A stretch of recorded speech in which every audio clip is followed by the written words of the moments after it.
sous la conduite du secrétaire permanent du PPRD, professeur Dr Emmanuel Ramazani Chadari, assisté par les deux secrétaires permanents adjoints, maître Ferdinand Kambere et l'honorable professeur Lucas Kassongo, que l'équipe des communicateurs du parti du peuple pour la reconstruction et la démocratie PPRD en sigle, parti cher à Joseph Kabila Kabange, président national du PPRD et sénateur à vie, ont analysé les textes de l'accord de paix entre la RDC et le Rwanda signé le 4 décembre 2025 sous l'égide des États-Unis à Washington. Dès l'ouverture de la séance, le secrétaire permanent a rappelé que les partis restent fermement engagés dans la défense des intérêts vitaux de la nation. À ce titre, l'analyse de l'accord a fait ressortir un constat auquel les textes, dans son état actuel, ne profitent pas à la République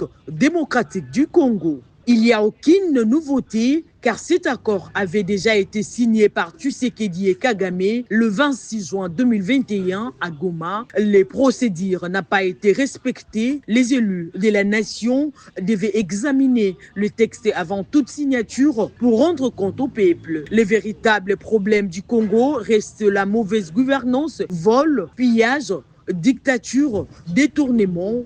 L'accord ne réglait pas les problèmes des prisonniers ni les problèmes des partis politiques. La mise en œuvre dépendra de la volonté politique avec de nombreuses contraintes pour les PPRD. Cet accord ne résout rien, notamment la présence des troupes étrangères et les causes profondes du conflit. Tshisekedi vend les pays et nous conduit vers la balkanisation. Plusieurs clauses apparaissent déséquilibrées, accordant davantage les marges d'action au Rwanda qu'à la RDC, alors même que les enjeux de souveraineté, de sécurité frontalière et de protection des populations congolaises devraient rester non négociable. La séance s'est clôturée sur la mise en place d'un dispositif de communication offensif chargé de porter la position du parti et de sensibiliser les publics sur les véritables enjeux de l'accord de Washington.